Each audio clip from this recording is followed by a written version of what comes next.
Почитувани граѓани, продолжуваме со мерките кои ги намалуваат месечните трошоци и ги враќаат парите на граѓаните.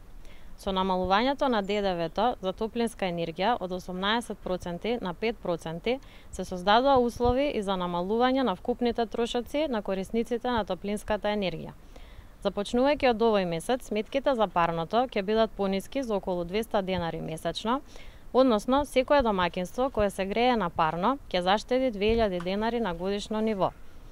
Нова намалување му претходеше и укинувањето на обврската исклучените корисници на топлинската енергија да плаќаат паушал, што е уште една од низата мерки кои се во полза на граѓаните.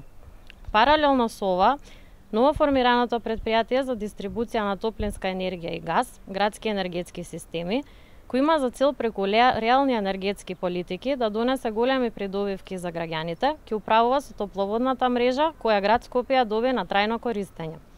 Целта на град Скопје со овие мерки е достапност на парното грејење за сите, привлекување на нови корисници и враќање во мрежата на веќе исклучените потрошувачи, што ќе придонесат за позитивно влијание врз намалување на аерозагадувањето предизвикано од загревање на домовите. Како партија за која зборот важи, остануваме посветени на исполнување на мерките кои носат помали трошоци, повеќе пари кај граѓаните, како и реализација на планот за чист воздух.